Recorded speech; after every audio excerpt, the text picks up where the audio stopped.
പ്രിയപ്പെട്ട പ്രേക്ഷകരെ, എല്ലാ പ്രേക്ഷകർക്കും നല്ലൊരു ദിവസം ആശംസിക്കുകയാണ്. നല്ലൊരു രാവിലെയാവട്ടെ, നല്ലൊരു ദിവസമാവട്ടെ, നല്ലൊരാഴ്ചയുടെ തുടക്കമാവട്ടെ. ഇന്ന് വൃശ്ചിക പുലരിയാണ്. പലയിടത്തും നല്ല മഴയുണ്ട്. സ്വാഭാവികമായും നമ്മളൊക്കെ മൂടി പുതച്ച് കിടന്നുറങ്ങാൻ ആഗ്രഹിക്കുന്നവരായിരിക്കും. പക്ഷെ അങ്ങനെയല്ല. ഇന്ന് തിങ്കളാഴ്ചയാണ്, ഒരു വർക്കിംഗ് ഡേ തുടങ്ങുകയാണ്. എല്ലാവർക്കും രാവിലെ ജോലിക്കും സ്കൂളും ഒക്കെ പോവേണ്ട തിരക്കും കാര്യങ്ങളുമായിരിക്കും. അപ്പോൾ ഈ നല്ല തണുപ്പത്തും മനസ്സിൽ ചൂട് കൊണ്ട് നടക്കുന്ന കുറച്ച് ആളുകൾ ഇപ്പോൾ ഒരു ഭാഗത്തുണ്ട്. അത് മറ്റാരുമല്ല, നമ്മുടെ സ്ഥാനാർത്ഥികളാണ്, നമ്മുടെ മുന്നണികളാണ്, ഇലക്ഷന്റെ തിരക്കാണ്. അപ്പോൾ എന്തായാലും ഇന്ന് ഈ തദ്ദേശ പോരിന്റെ അവസാന ചിത്രം തെളിയുകയാണ്. ആരൊക്കെയാണ് സ്ഥാനാർത്ഥികൾ എന്ന് അറിയാൻ ഇനി കുറച്ച് മണിക്കൂറുകൾ മാത്രമേ ബാക്കിയുള്ളൂ. അതേ സമയത്ത് തന്നെ ഈ വിമത സ്ഥാനാർത്ഥികൾ കൊണ്ട് പൊറുതിമുട്ടിയ കുറച്ച് മുന്നണികളുണ്ട്. അവരാണെങ്കിൽ ആ വിമതരെ പിൻവലിപ്പിക്കാനുള്ള ഓട്ടത്തിലാണ്. അങ്ങനെ ഒരു ചിത്രം തെളിയുന്ന ദിവസം കൂടിയാണ് ഇന്ന്. നല്ലൊരു ദിവസം കൂടിയാണ്. എന്തായാലും നമ്മളെല്ലാവരും കാത്തിരിക്കുന്ന ആ സ്ഥാനാർത്ഥികൾ ആരൊക്കെയാണ് എന്നറിയാൻ ഇനി കുറച്ച് മണിക്കൂറുകൾ മാത്രം കാത്തിരുന്നാൽ മതി. നമുക്ക് ആ വാർത്തകളിലേക്ക്, വിശേഷങ്ങളിലേക്ക്, മറ്റു പ്രധാനപ്പെട്ട വാർത്തകളിലേക്ക് എത്താം. ഒരിക്കൽ കൂടി എല്ലാ പ്രേക്ഷകരെയും സ്വാഗതം ചെയ്യുന്നു. രാവിലെയിലേക്ക് നോക്കാം പ്രധാന തലക്കെട്ടുകൾ. തദ്ദേശ പോരിന്റെ അവസാന ചിത്രം തെളിയാൻ മണിക്കൂറുകൾ മാത്രം. വൈകിട്ട് 3 മണിവരെ നാമനിർദ്ദേശ പത്രിക പിൻവലിക്കാം. UDF പ്രകടന പത്രിക ഇന്ന്.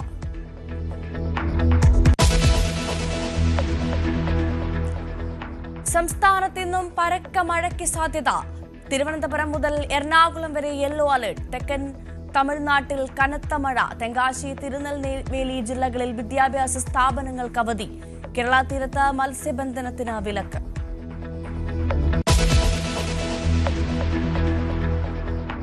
സുപ്രീം കോടതിയുടെ 53ാമത് ചീഫ് ജസ്റ്റിസായി ജസ്റ്റിസ് സൂര്യകാന്ത് ചുമതലയേൽക്കും. സത്യപ്രതിജ്ഞാ ചടങ്ങ് രാഷ്ട്രപതി ഭവനിൽ. 2027 ഫെബ്രുവരി 9 വരെ കാലാവധി.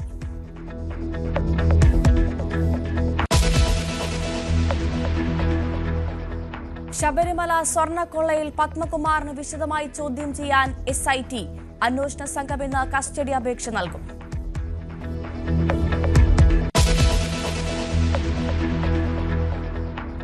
അയോധ്യയിൽ ധ്വജാരോഹണ ചടങ്ങ് നാളെ. പ്രധാനമന്ത്രി പതാക ഉയർത്തും. അയോധ്യയിലും പരിസരങ്ങളിലും കനത്ത സുരക്ഷ.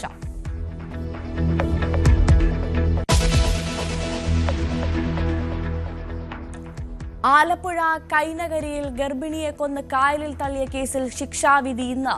ശിക്ഷ വിധിക്കുക ആലപ്പുഴ അഡീഷണൽ ജില്ലാ സെഷൻസ് കോടതി. അനിത ശശിധരനെ കൊലപ്പെടുത്തിയത് കാമുകൻ പ്രബീഷും പെൺസുഹൃത്തും രജനിയും ചേർന്ന്.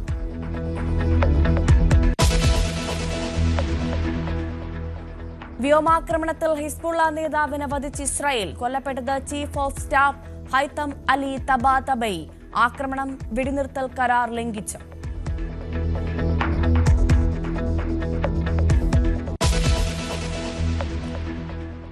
വിശദമായി നോക്കാം. Hezbollah കമാൻഡറെ വധിച്ച് Israel. ലെബനനിലെ ആശുപത്രിയിൽ നടത്തിയ വ്യോമാക്രമണത്തിലാണ് ഹൈതം അലി കൊല്ലപ്പെട്ടത്. ആക്രമണം ഹിസ്ബുള്ള സ്ഥിരീകരിച്ചു. മിഥുൻ നൽകും വാർത്തയുടെ കൂടുതൽ വിവരങ്ങൾ. മിഥുൻ, വീണ്ടും വെടിനിർത്തൽ ലംഘിച്ചിരിക്കുന്നു. ഇപ്പോഴിതാ ഹിസ്ബുള്ള കമാൻഡറെ വധിച്ചു ഇസ്രായേൽ എന്നുള്ള വളരെ പ്രധാനപ്പെട്ട വിവരം പുറത്തു വരുന്നതിന്റെ വിശദാംശങ്ങൾ. ഭവ്യ, US-ന്റെ മധ്യസ്ഥതയിൽ ഒപ്പുവെച്ച വെടിനിർത്തൽ കരാറാണ് ഇപ്പോൾ ഒരിക്കൽ കൂടി ഇസ്രായേലിന്റെ ഭാഗത്തു നിന്ന് ലംഘനം ഉണ്ടായിരിക്കുന്നത് എന്നുള്ളത് തന്നെയാണ്.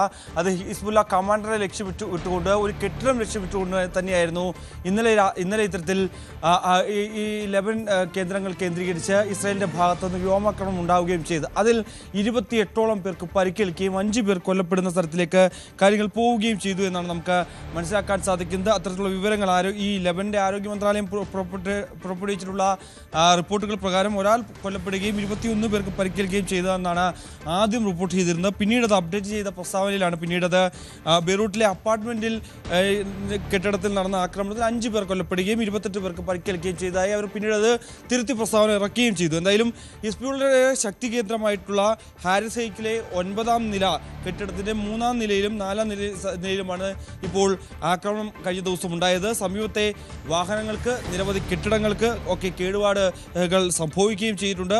അതായത് 3 മിസൈലുകളാണ് ഈ കെട്ടിടത്തിലേക്ക് പൊടുന്നനെ പതിച്ചതെന്നാണ് ദൃക്സാക്ഷികളും ഒപ്പം തന്നെ സമീപവാസികളും ഒക്കെ പറയുന്നത്. ഇതിനു മുമ്പ് ഈ മേഖലയിൽ ആക്രമണം ഉണ്ടായിരുന്നില്ല എന്നുള്ളതാണ് ഏറ്റവും പ്രധാനപ്പെട്ട കാര്യം. അതായത് ഹെയ്റോത്ത് മേഖലയിൽ പലയിടങ്ങളിലും വ്യാപകമായ ആക്രമണം ഇതിനു മുമ്പൊക്കെ ഉണ്ടായിരുന്നു. പക്ഷേ ഈ ഭാഗങ്ങളിൽ പ്രത്യേകിച്ച് ഇവരുടെ സുരക്ഷാ ഏജൻസിയുടെയും ഒപ്പം തന്നെ സൈനിക ആളുകളുടെയും ഒക്കെ താവളം കൂടിയാണ് ഈ ഹെയ്റോത്ത് മേഖല എന്നുള്ളതാണ്. അവിടേക്ക് കടന്നൊരാക്രമണം ഇതുവരെയും ഇസ്രായേലിൻ്റെ ഭാഗത്തുനിന്ന് രൂക്ഷമായി ഉണ്ടായിരുന്നില്ല എന്നുള്ളതാണ് ഏറ്റവും പ്രധാനപ്പെട്ട കാര്യം. ഇപ്പോൾ അവിടേക്ക് കൂടി ആക്രമണം നടത്തിയിരിക്കുന്നു എന്നുള്ളതാണ് ഇപ്പോൾ നമുക്ക് മനസ്സിലാക്കാൻ സാധിക്കും. എന്തായാലും ഇസ്രായേൽ പ്രധാനമന്ത്രി ബെഞ്ചമിൻ നെതന്യാഹുവിൻ്റെ ഓഫീസ് ഈ ഒരു ഓപ്പറേഷൻ പൂർണ്ണമായും ലക്ഷ്യം കാണാൻ സാധിച്ചു എന്ന രീതിയിലുള്ള ചില അറിയിപ്പുകൾ പുറത്തിറക്കുന്നുണ്ട്. ഹിസ്ബുള്ളയുടെ പുനർനിർമ്മാണത്തിനും ഒപ്പം തന്നെ ആയുധ ശേഖരത്തിനും മേൽനോട്ടം വഹിക്കുന്ന ഒരു ഉന്നത ഉദ്യോഗസ്ഥനെ തങ്ങൾ അല്പസമയത്തിന് മുമ്പ് വധിച്ചു.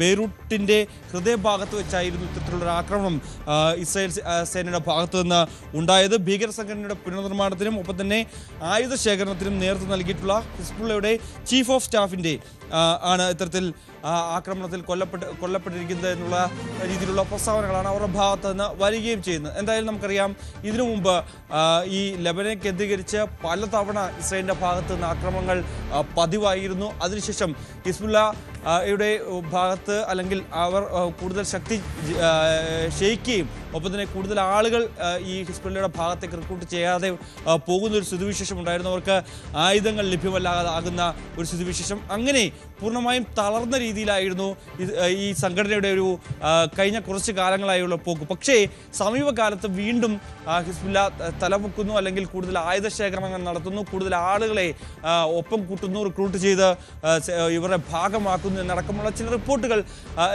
പുറത്തു വന്നതിൻ്റെ അടിസ്ഥാനത്തിലാണ് ഇങ്ങനെയൊരു നീക്കം ഇസ്രായേലിൻ്റെ ഭാഗത്തുനിന്ന് ഉണ്ടായിരിക്കുന്നത് എന്നുള്ളതാണ് അവരുടെ വിശദീകരണം. സ്വാഭാവികമായും നമുക്കറിയാം ഹമാസിനെ ലക്ഷ്യം വെച്ചുകൊണ്ട് ഗാസയിൽ നടത്തിയ കൂട്ടക്കൊടി നമ്മൾ പല തവണ കണ്ടതാണ്. അത് ഇപ്പോഴും ആ 21 പദ്ധതിയിൽ ഇപ്പോഴും കുടുങ്ങിക്കിടക്കുന്നുണ്ട്. പക്ഷേ പലയിടത്തും ആക്രമണങ്ങൾ ഇപ്പോഴും നടക്കുന്നുണ്ടായിട്ടുള്ള റിപ്പോർട്ടുകൾ പല അന്താരാഷ്ട്ര മാധ്യമങ്ങൾ നടത്തുകയും ചെയ്യുന്നുണ്ട്. എന്തായാലും ഇപ്പോൾ ഹിസ്ബുള്ളയെ ലക്ഷ്യം വെച്ചുകൊണ്ട് നടത്തിയിരിക്കുന്ന ആക്രമണത്തിൽ അവരുടെ പ്രധാനപ്പെട്ട ഒരു നേതാവിനെ കൂടിയാണ് ഇപ്പോൾ വകവരുത്തിയിരിക്കുന്നത് ഇസ്രായേൽ സേന. അതുമാത്രമല്ല, സ്വാഭാവികമായും ഇത്തരത്തിലുള്ള ഒരു തിരിച്ചടി ഹിസ്ബുള്ളയുടെ ഭാഗത്ത് നിന്ന് ഉണ്ടാകുമെന്ന് പ്രതീക്ഷിക്കാമോ ഈ ഘട്ടത്തിൽ?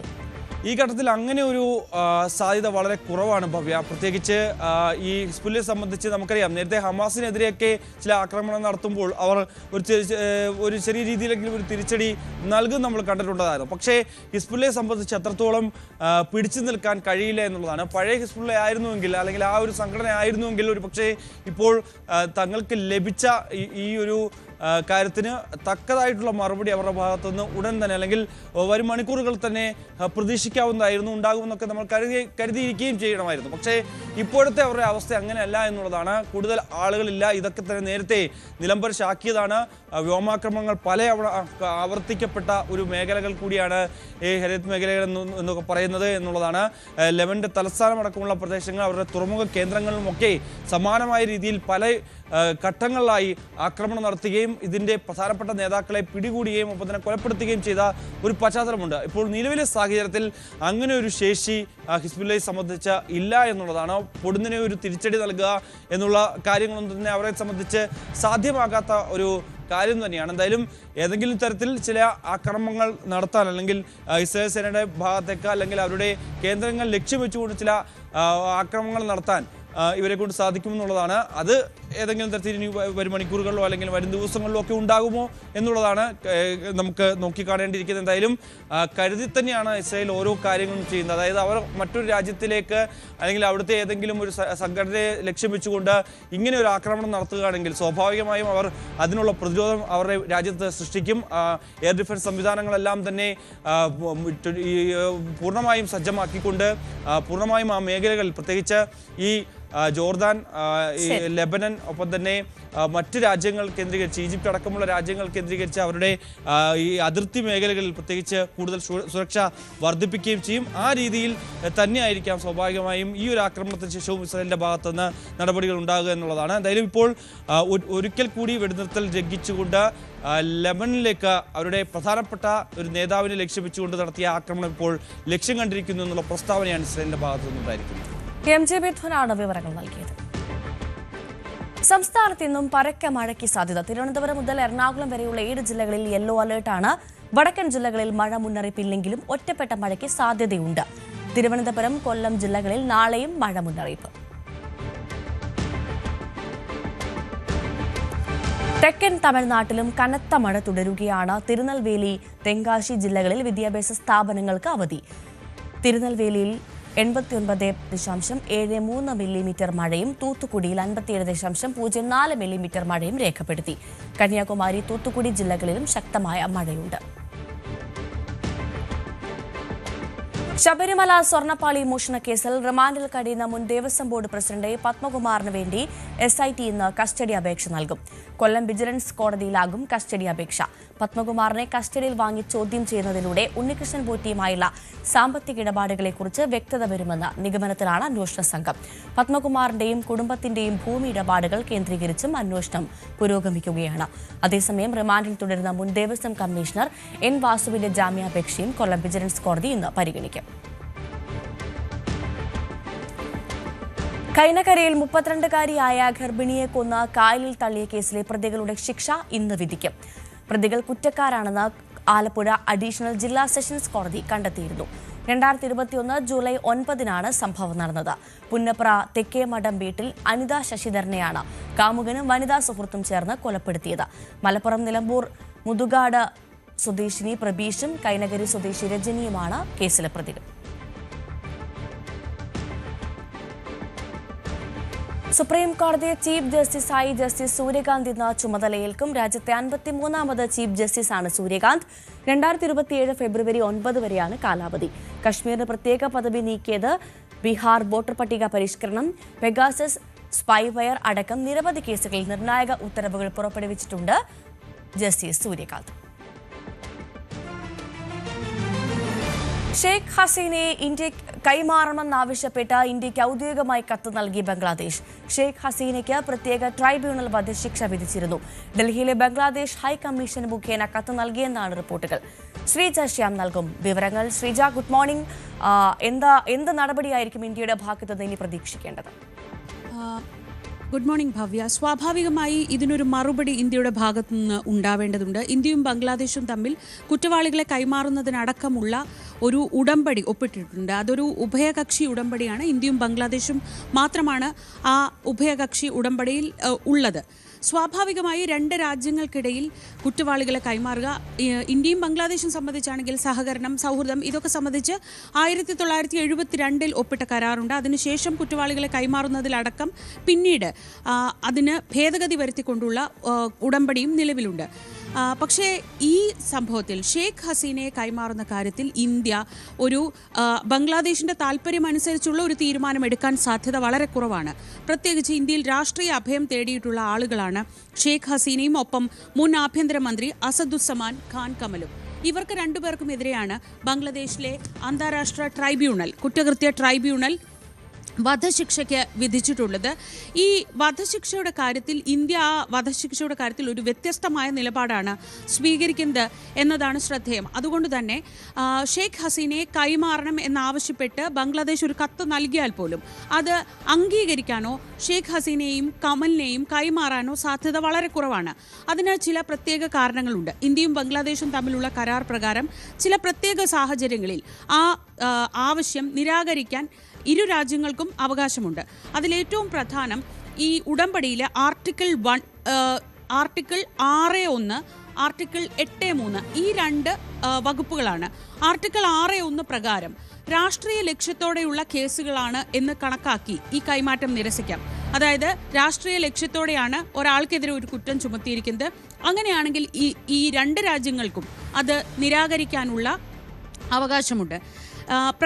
ഈ ഷെയ്ഖ് ഹസീനയുടെ കാര്യം എടുത്താൽ പ്രക്ഷോഭത്തിലൂടെയാണ് ഷെയ്ഖ് ഹസീനയെ പുറത്താക്കുന്നത്. പിന്നീട് മുഹമ്മദ് യൂനുസ് നയിക്കുന്ന ഇടക്കാല ഭരണകൂടം അധികാരത്തിൽ വരികയായിരുന്നു. അതുകൊണ്ട് 6(1) ഈ സംഭവത്തിൽ ബാധകമാകാം. രണ്ടാമത്തേത് ആർട്ടിക്കിൾ 8(3). അത് സതുദ്ദേശത്തോടെ അല്ലാത്ത കേസിൽ കൈമാറ്റ അപേക്ഷ നിരസിക്കാൻ ഇരു രാജ്യങ്ങൾക്കും അവകാശമുണ്ട്. ഹസീനയ്ക്കെതിരായ കുറ്റാരോപണം സതുദ്ദേശത്തോടെയാണെന്ന് സ്ഥാപിക്കുക ഇടക്കാല സർക്കാരിനെ സംബന്ധിച്ച് അത്ര എളുപ്പമാവില്ല. അപ്പോൾ അതുകൊണ്ട് ഈ രണ്ട് വ്യവസ്ഥകൾ പ്രകാരം ഇന്ത്യക്ക് ഷെയ്ഖ് ഹസീനയെ കൈമാറുന്നത് നിരസിക്കാനുള്ള അധികാരമുണ്ട് അല്ലെങ്കിൽ അവകാശമുണ്ട് എന്നതാണ് ഏറ്റവും ശ്രദ്ധേയമായ കാര്യം.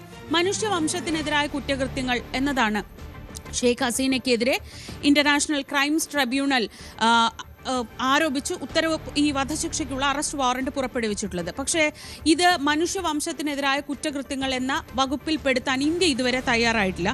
ഇരു രാജ്യങ്ങളിലെയും ആഭ്യന്തര നിയമപ്രകാരം കൈമാറേണ്ടയാൾ ശിക്ഷാർഹയാണെങ്കിൽ അല്ലെങ്കിൽ ശിക്ഷാർഹരാണെങ്കിൽ മാത്രമേ ഇത് കൈമാറേണ്ടതുള്ളൂ. അതായത് ബംഗ്ലാദേശ് ഇങ്ങനെ മനുഷ്യവംശത്തിനെതിരായ കുറ്റകൃത്യം എന്ന് കണ്ടെത്തിയിട്ടുണ്ടെങ്കിലും ഇന്ത്യക്ക് അത് മനുഷ്യവംശത്തിനെതിരായ കുറ്റകൃത്യമായി കണക്കാക്കാൻ സാധിച്ചാൽ അല്ലെങ്കിൽ ഇന്ത്യ അത് അംഗീകരിക്കുന്നുണ്ടെങ്കിൽ മാത്രമേ ഈ കുറ്റവാളിയെ കൈമാറേണ്ടതുള്ളൂ. ഇന്ത്യ ഇതിനെ വ്യത്യസ്തമായാണ് വ്യാഖ്യാനിക്കുന്നത്.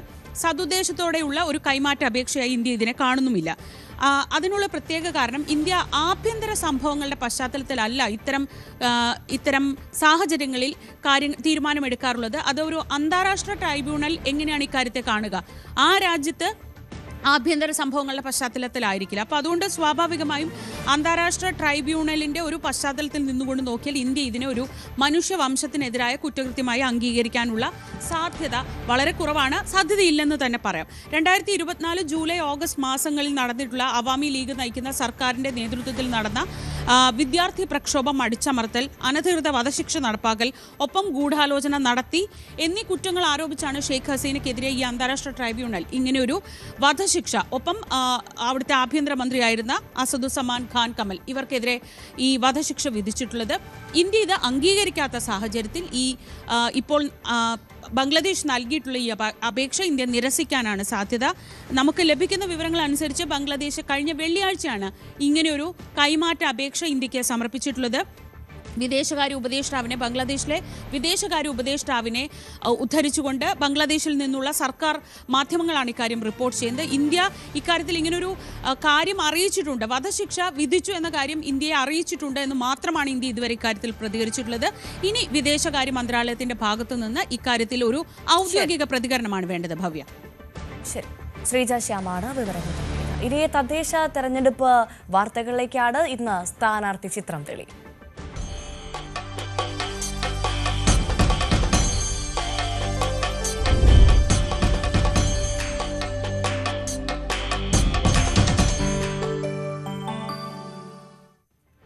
തദ്ദേശ തെരഞ്ഞെടുപ്പിലെ അന്തിമ സ്ഥാനാർത്ഥി ചിത്രം ഇന്നറിയാം. ഇന്ന് വൈകിട്ട് 3 മണിവരെ നാമനിർദ്ദേശ പത്രികകൾ പിൻവലിക്കാം. വിമത സ്ഥാനാർത്ഥികളെ അനുനയിപ്പിച്ച് പത്രിക പിൻവലിക്കാനുള്ള നെട്ടോട്ടത്തിലാണ് മുന്നണികൾ. 1,84,547 പത്രികകളാണ് നിലവിലുള്ളത്. 2,479 പത്രികകൾ സൂക്ഷ്മ പരിശോധനയിൽ തള്ളി. 1,07,211 സ്ഥാനാർത്ഥികളാണ് ഉള്ളത്. പാളയം മാർക്കറ്റിൽ നിന്ന് KS അശ്വതി വിവരങ്ങളുമായി ചേരുന്നു. Aswathy, very good morning. എന്തായാലും ഇന്ന് നമുക്ക് ആ ചിത്രം അറിയാൻ സാധിക്കും. ആരൊക്കെയാണ് അന്തിമ സ്ഥാനാർത്ഥികൾ എന്നത് മാത്രമല്ല, ഈ വിമത സ്ഥാനാർത്ഥികളെ പിൻവലിപ്പിക്കാനുള്ള നെട്ടോട്ടത്തിൽ കൂടിയാണ് മുന്നണികളെ സംബന്ധിച്ച്. തലസ്ഥാനത്ത് മഴയുണ്ടെങ്കിൽ പോലും മുന്നണികളെ സംബന്ധിച്ച്, സ്ഥാനാർത്ഥികളെ സംബന്ധിച്ച് വലിയ ചൂടാണ് മനസ്സിൽ.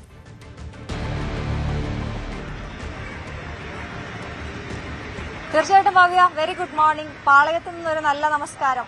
പാളയത്ത് രാവിലെ തന്നെ മാർക്കറ്റ് ഉണർന്നു കഴിഞ്ഞു എന്നുള്ളതാണ്. രാവിലെ 6 മണിയോടെ തന്നെ ഇവിടെ കച്ചവടക്കാരൊക്കെ എത്തിക്കഴിഞ്ഞു. ഇപ്പം സാധനം വാങ്ങാനുള്ള ആളുകളുടെ തിരക്കിലേക്ക് പോകാൻ ഒരുങ്ങുകയാണ് പാളയം മാർക്കറ്റ്. നമുക്ക് അറിയാം, പാളയം മാർക്കറ്റിന്റെ മുഖം മാറിയ കാലമായിരുന്നു നമ്മൾ കണ്ടത്.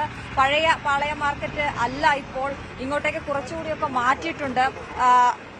നമുക്ക് അവരോട് നേരത്തെ ഭവ്യ പറഞ്ഞതുപോലെ മുന്നണി ഇന്നിപ്പോ പ്രധാനമായിട്ട് നമ്മൾ സംസാരിക്കേണ്ടത് നാമനിർദ്ദേശ പത്രിക പിൻവലിക്കാനുള്ള അവസാനത്തെ ദിവസമാണ്. സ്ഥാനാർത്ഥികളെ സംബന്ധിച്ചും മുന്നണികളെ സംബന്ധിച്ചുമൊക്കെ വളരെ നിർണായകമായ ഒരു ദിവസമാണെങ്കിൽ പോലും ഇവർക്ക് ദൈനംദിന ജീവിതം, അതായത് രണ്ടറ്റം കൂട്ടിമുട്ടിക്കാനുള്ള പെടാപ്പാട് അവർ രാവിലെ തന്നെ തുടങ്ങിക്കഴിഞ്ഞു എന്നുള്ളതാണ്. നമുക്ക് കച്ചവടക്കാരിലേക്ക് തന്നെ പോവാം. ചേച്ചി, എവിടെന്നാ വരണേ?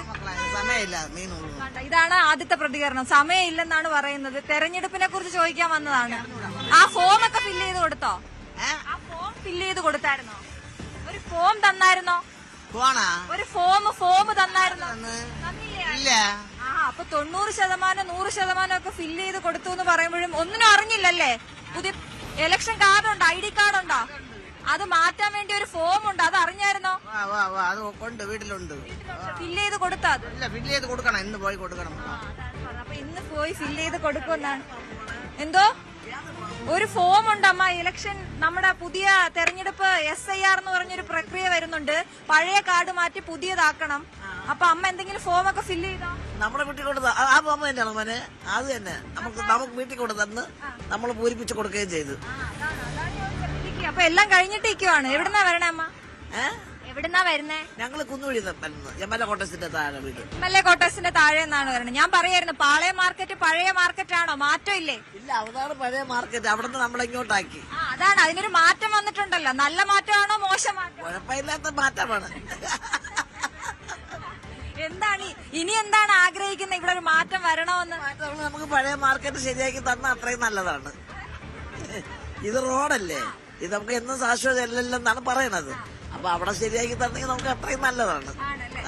അവിടെ തന്നെയാണ് ഇഷ്ടം. അവിടെ തന്നെയാണ് ഇഷ്ടം. 4 വഴിയുണ്ടല്ലോ, ഇത് റോഡല്ലേ, വലിയ ഇതാണ്. എത്ര വർഷമായിട്ട് വരുന്നുണ്ട് ഇവിടെ? ഞാൻ 40 കൊല്ലം കൊണ്ട് വരെയാണ്. എന്റെ പേര് മെല്ലി. രാവിലെ നിറഞ്ഞ ചിരിയോടെയാണ് ഇരിക്കുന്നത്. എങ്ങനെയുണ്ട് കച്ചവടമൊക്കെ? കച്ചവടം കുഴപ്പമില്ല. മഴ ബാധിക്കുന്നുണ്ടോ? മഴയാണ് ബുദ്ധിമുട്ട്, വെയിലും മഴയും. കുട വെച്ചാലും നമ്മൾ നനയാണ്. എന്തൊക്കെയായാലും രാവിലെ എഴുന്നേറ്റ് വന്നേ പറ്റൂ. പിന്നെ അല്ല, 4 മണിക്ക് എഴുച്ചു വരും. കച്ചവടം ഞങ്ങൾക്ക് കച്ചവടമില്ല. മീൻ ഹോട്ടലുകാർക്ക് വെട്ടി കൊടുക്കുന്ന ജോലിയാണ്. മീൻ ചില സമയത്ത് മീൻ കച്ചവടം ചെയ്യും നമ്മള്. നമ്മൾ സ്ഥിരം പണിയാണ്. നമ്മൾ സ്ഥിരം പണിയാണ്. അപ്പൊ ഇവിടെ വോട്ട് ചോദിച്ച് സ്ഥാനാർത്ഥികളൊക്കെ വരാറുണ്ട്. എന്തൊക്കെ വാഗ്ദാനങ്ങളാണ് പറയുന്നത്? ബിജുവായിട്ട് വന്ന്, പിന്നെ മറ്റവർ വീട്ടിൽ വന്ന്, 2 പാർട്ടിക്കാരും വീട്ടിൽ വന്ന്. എന്താണ് പറയുന്നത്? നമ്മള് നമ്മുടെ വോട്ട് ആർക്ക് കൊടുക്കണമെന്ന് ചോദിച്ചപ്പോ ആര് വന്ന് ചോദിച്ചാലും തരാന്ന് പറയും. സ്ഥിരം. എന്നിട്ട് നമുക്ക് ഇഷ്ടമുള്ളവർക്ക് കൊടുക്കും. നമ്മള് പാരമ്പര്യമായിട്ട് നമുക്കൊരു ഇതുണ്ടല്ലോ, അത് അവർക്ക് വരും. ഇപ്പൊ ചെറിയ മാറ്റം ഉള്ളത് കൊണ്ട് കാല് മാറി നിൽക്കുകയാണ്. പാരമ്പര്യത്തിന്റെ കാര്യമൊക്കെ വിട്ടോ? പാരമ്പര്യത്തിന്റെ കാര്യം വിട്ട് ഇപ്പൊ വ്യക്തിപരമായിട്ട് ഇപ്പൊ മാറി നിൽക്കുകയാണ്. നമ്മുടെ തദ്ദേശ തെരഞ്ഞെടുപ്പിന്റെ ഒരു പ്രത്യേകത അതാണ്. നമ്മൾ പാരമ്പര്യമായിട്ട് ചെയ്യുന്ന കാര്യങ്ങളൊക്കെ മാറ്റി പിടിക്കാൻ പോവാണ്. ഇത് കാണിച്ചുകൊണ്ടിരിക്കുക. അതല്ല ഞാൻ ആദ്യം അങ്ങോട്ട് വന്നത്. ഇത് എപ്പോ കാണിക്കുമെന്നാണ് അമ്മ ചോദിക്കുന്നത്. ചേട്ടാ, എന്താണ് ചൂര? അതെ ചൂര. രാവിലെ എന്താണ് തെരഞ്ഞെടുപ്പ്? ഇവിടെ എന്തെങ്കിലുമൊക്കെ തെരഞ്ഞെടുപ്പുമായിട്ട് ബന്ധപ്പെട്ട് ചിന്തകളും സംസാരങ്ങളും ഒക്കെ നടക്കുന്നുണ്ട്. എല്ലാരും വന്ന് ചോദിക്കുന്നു. അതിന്റെ ഇടയ്ക്ക് വന്ന് എല്ലാരും പാർട്ടിക്കാരൊക്കെ വരുമല്ലോ ഇവിടെ. പാർട്ടിക്കാരൻ അവർക്ക് ചെയ്യും. ഇല്ല, ഈ തെരഞ്ഞെടുപ്പ് എന്ന് പറഞ്ഞാൽ നമ്മള് വ്യക്തിപരമായിട്ടുള്ളതല്ലേ, പാർട്ടി നോക്കിയല്ല വോട്ട് ചെയ്യുന്നത്, വ്യക്തികളെ നോക്കിയാണല്ലോ നമ്മൾ ചെയ്യുന്നത്. എങ്കിലും നമ്മളിപ്പോ ഇതിലിപ്പോ ഇങ്ങനത്തെ ഒരു മേഖല നിൽക്കുന്ന ആളെന്ന നിലയിൽ എന്താണ് ആഗ്രഹിക്കുന്നത്? ഇവിടെ ഒരു മാറ്റം അല്ലെങ്കിൽ ഒരു പ്രതീക്ഷ എന്താണ്? പ്രതീക്ഷ നമുക്ക് ഇവിടെ വരുമ്പോഴത്തേക്ക് ആരും പറയാം, നമ്മള് പാർട്ടിക്കാരല്ല, എല്ലാരും നമ്മള് വാച്ച് ചെയ്യുന്നവരാ. അതുകൊണ്ട് കുഴപ്പമില്ല. പാർട്ടിക്കാരാണെന്നല്ലേ പറഞ്ഞത്? ഞങ്ങള് പാർട്ടിക്കാരാണ്. പക്ഷെ എല്ലാ പാർട്ടി നോക്കിയല്ല ഇത്തവണ വോട്ട് ചെയ്യുന്നത്, വ്യക്തി നോക്കിയാണെന്നാണ്. ചേച്ചി നമസ്കാരം. നമസ്കാരം. പേരെന്താണ്? സിന്ധു. എവിടുന്നാ വരുന്നേ? ശംഖുമുഖം. ശംഖുമുഖം. അവിടുത്തെ ഇലക്ഷൻ പ്രചരണമൊക്കെ കൊടുമ്പിരി കൊള്ളുന്നുണ്ടോ? ഭയങ്കര പൊടിയാ. എങ്ങനെയാ അവിടെ വോട്ട് ചോദിച്ചു വരുന്നവരൊക്കെ എന്താ പറയുന്നത്? അവരവരെ വോട്ടിന് വേണ്ടി ചോദിക്കുന്നു. നമ്മളല്ലേ തീരുമാനിക്കും ആർക്ക് ഇട്ട് കൊടുക്കണമെന്ന്. എന്നാലും എന്താ അവര് പറയുന്നത്? നിങ്ങളുടെ അവിടുത്തെ ഏറ്റവും വലിയ പ്രശ്നം എന്താ ശംഖുമുഖത്തെ? ശംഖുമുഖത്ത് നമുക്ക് ആ കടൽ കയറുന്നതിൻ്റെത്. പിന്നെ ജീവിതത്തിൽ എല്ലാവർക്കും ബുദ്ധിമുട്ടുകൾ, ആർക്കാണ് ഇല്ലാത്ത എല്ലാവർക്കും ബുദ്ധിമുട്ടുണ്ട്. ശംഖുമുഖത്തിന്റേതായിട്ടുള്ള കുറെ പ്രശ്നങ്ങളുണ്ടല്ലോ അവിടെ. ഈ പറഞ്ഞ പോലെ കടൽ കയറുന്നു. എല്ലാ തവണയും വന്ന് ഓരോന്ന് പറയൂലേ? ഇത്തവണയും വന്നോ? പറയുന്നുണ്ട്, പക്ഷെ വാഗ്ദാനങ്ങൾ പറയുന്നുണ്ട്, ഒന്നും നിറവേറ്റി തരുന്നില്ല. നമ്മളെങ്കിലും എന്തെങ്കിലും ഒരു അത്യാവശ്യം വരുമ്പോ വിളിക്കുന്ന നമ്മുടെ മെമ്പറിനെ ആയിരിക്കുമല്ലോ അല്ലെ? അപ്പൊ അങ്ങനെ ഓടി വരുന്ന ആളായിരുന്നോ കഴിഞ്ഞ തവണ? അങ്ങനെ വലിയ പ്രാധാന്യമൊന്നും ഇല്ല. വിളിച്ചാ ഫോൺ എടുക്കുമായിരുന്നോ? ഫോൺ എടുക്കുക. അപ്പൊ പറഞ്ഞ നമ്മളെ ഭരണമല്ലേ, കമ്മ്യൂണിസ്റ്റിന്റെ ഭരണമല്ലേ, അവരെ ഭരണമായതുകൊണ്ട് നമുക്ക് നടത്തി തരത്തില്ല. നമ്മുടെ ഭരണമായിരുന്നെങ്കിൽ നമുക്ക് ഒരു കൈ നോക്കായിരുന്നു. അപ്പൊ ഇത്തവണ ആർക്ക് വോട്ട് കൊടുക്കണമെന്നൊക്കെ തീരുമാനിച്ചോ? ഇല്ല, ആർക്കിടണമെന്ന് ഇതുവരെ തീരുമാനിച്ചില്ല. അപ്പൊ പ്രത്യേകിച്ച് പാർട്ടിയൊന്നും ഇല്ല? ഇല്ല. ആരാണ് നമ്മുടെ കൂടെ നിൽക്കുന്ന അവർക്ക് ചെയ്യും. അത്രേ തന്നെ. കച്ചവടമൊക്കെ എങ്ങനെ പോകും? കച്ചവടം എല്ലാം മോളെ മീൻ കട്ട് ചെയ്ത് കൊടുക്കുന്നതാണ്. ഹോട്ടലുകൾക്ക് കട്ട് ചെയ്ത് കൊടുക്കുന്ന ഈ ഭാഗത്തിരിക്കുന്നവരെല്ലാം അങ്ങനെയാണ് കേട്ടോ. ഹോട്ടലുകൾക്ക് അകത്ത് കച്ചവടം. നമുക്ക് അങ്ങോട്ടേക്ക് പോവാം. ചേച്ചി ഭയങ്കര തിരക്കിലാണ്, ഡിസ്റ്റർബ് ചെയ്യുന്നില്ല. അത് നടക്കട്ടെ. ഇവിടെ കൈ നടന്നോട്ടെ, സംസാരിച്ചാ മതി. എന്നോട് പേരെന്താ? എന്റെ പേര് ശാന്ത. എങ്ങനെയുണ്ട് ചേച്ചി? ഇലക്ഷനൊക്കെ ആയിട്ട് എന്തെങ്കിലുമൊക്കെ നമ്മളെ ബാധിക്കുന്നുണ്ടോ? നമ്മളെ ബാധിക്കത്തില്ല മോളെ, നമുക്ക് ഇഷ്ടമുള്ളവർക്ക് വോട്ടിടുക. പിന്നെ നമുക്ക് നല്ലത് ചെയ്യുന്നവർക്ക് വോട്ടിടുക, അത്രയേ ഉള്ളൂ. നമുക്കിപ്പോൾ നമ്മുടെ അവിടെ അയറിനാണ് നിൽക്കുന്നത്, നിന്ന് വോട്ട് ചെയ്ത് നമ്മൾ വിളിച്ച ഉടനെ ഞാൻ മുട്ടത്തറ ഇപ്പോഴൊരു ഫ്ലാറ്റ് വെച്ചില്ലേ, ഞങ്ങളുടെ വീട് കടലെടുത്തിട്ട് പോയി. ഞങ്ങൾക്ക് 20 ലക്ഷം രൂപയുടെ വീട് നഷ്ടമായി, ഒരു വർഷമായത്. അപ്പോൾ നമുക്ക് അവിടെ വീട് വെച്ചെന്ന് ഞങ്ങളിപ്പോ ഫ്ലാറ്റിലാണ്. കുഴപ്പമില്ല. താമസമൊക്കെ സൂപ്പർ. എന്തെന്ന് വെച്ചാൽ കടല് പേടിക്കണ്ടല്ലേ, അതാണ് ഒന്നാമത്തെ ഇത്. മറ്റേ നമ്മൾ രാത്രിയാകുമ്പോൾ ഭയമാണ്, കടൽ ഏത് സമയം വന്ന് ഇതാക്കും. ഇതിപ്പം ഭയമില്ല, ഒരു കുഴപ്പമില്ല. പിന്നെ പല ആൾക്കാരല്ലേ താമസിക്കുന്ന, ഒരാളല്ല. മുസ്ലിം, ഹിന്ദു, ക്രിസ്ത്യാനി 3 മതങ്ങളാണ്. അവരവരുടെ രീതിയിൽ അവിടെ താമസിക്കുക. നമുക്ക് കുഴപ്പമൊന്നുമില്ല. നമ്മൾ വീട്ടിൻ്റെ അകത്ത് ഇരിക്കുക, ഇവിടെ നിന്ന് കച്ചവടം തീർന്ന് പോകുക, വീട്ടിൻ്റെ അകത്ത് ഇരിക്കുക, അത്രയേ ഉള്ളൂ. നമ്മൾ വേറെ ആരുടെ കാര്യവും തിരക്കത്തില്ല, അവിടെ തിരക്കാൻ പറ്റത്തില്ല. അവിടെ എല്ലാരും വോട്ട് ചോദിച്ചു വന്നായിരുന്നോ? ആ, ഷീബയ്ക്ക് വന്ന് അവർ പറയുന്നത് ഞങ്ങൾ എന്ത് ചേച്ചി സുഖം തന്നെ, നല്ലത് ചെയ്യും എന്നൊക്കെ പറയുന്നു. പക്ഷെ വാർദ്ധവനം മാത്രം പോരല്ലേ മോളെ, നമുക്ക് എന്തെങ്കിലും ആവശ്യം വന്നാൽ അവരെ വിളിച്ച് അവർ നമ്മളെ ഫോൺ എടുക്കണം, സംസാരിക്കണം. ഇത് അവർ വരും, ആ ശരി ചേച്ചി, വോട്ടിന് വേണ്ടി മാത്രം യാചിക്കരുത്. എന്തെന്ന് വെച്ചാൽ നമ്മളാണ് ജയിപ്പിക്കുന്നവരെ, അപ്പൊ നമ്മുടെ ആവശ്യങ്ങൾ അറിഞ്ഞ് ചെയ്തു തരണം. ഇത് ചെയ്യാതെ അവർ പറയുന്ന അത് ചെയ്ത് എന്റെ ഭർത്താവ് പിന്നെ കാല് മുറിച്ച് കിടക്കുന്നത് വന്ന് നോക്കിയിട്ട് ആ ചേച്ചി വണ്ടിയൊക്കെ റെഡിയാക്കി തരാം, അങ്ങനെ ഈ പറയുന്ന അല്ലാതെ പിന്നെ വരത്തില്ല. അവരെ നോക്കേ വേണ്ട. ഞങ്ങൾ തീരുമാനിച്ച് ഇനി ആർക്കും വോട്ടിടാൻ പോകരുത്.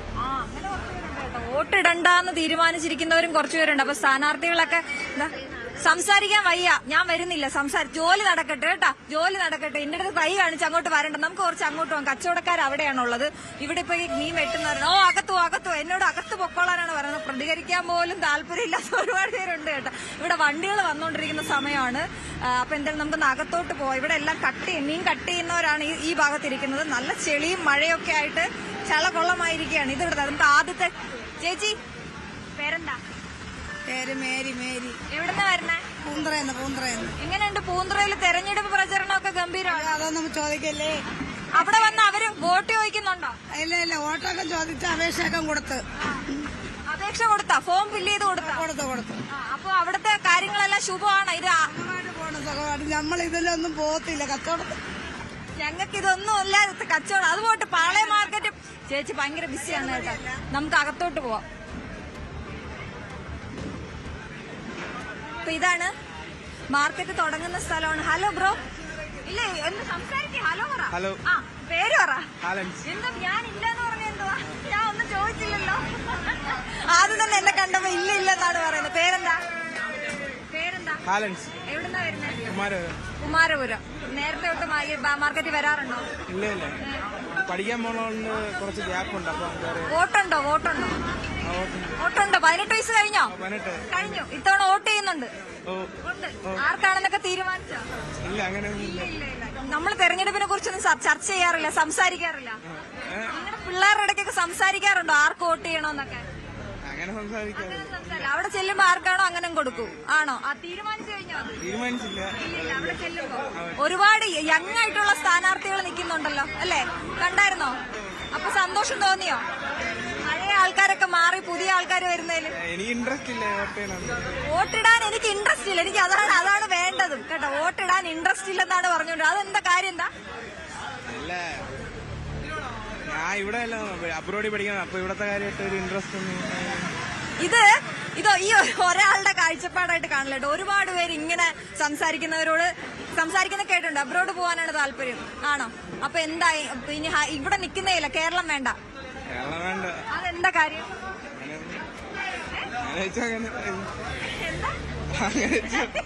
കാര്യം പറയുന്നില്ല, പക്ഷെ കേരളം വേണ്ട എന്നാണ് പറയുന്നത്. ചേട്ടാ തിരക്കിലാണോ? ഞാൻ വന്നാ സംസാരിക്കോ? ഒരാള് ഒളിച്ചിരിക്കുന്നു. വാ ചേട്ടാ, ഒരു സെക്കൻഡ്. പേരെന്താ ചേട്ടാ? സുനിൽ. എവിടുന്നാ വരുന്നത്? കുന്നൂഴി. ഇലക്ഷനൊക്കെ ഏത് രീതിയിലാണ്? ആൾക്കാരൊക്കെ വന്ന് വോട്ട് ചോദിക്കലൊക്കെ കഴിഞ്ഞോ? അല്ല, ആയിക്കൊണ്ടിരിക്കണതേ ഉള്ളൂ, കുറച്ച് പകുതിയായി.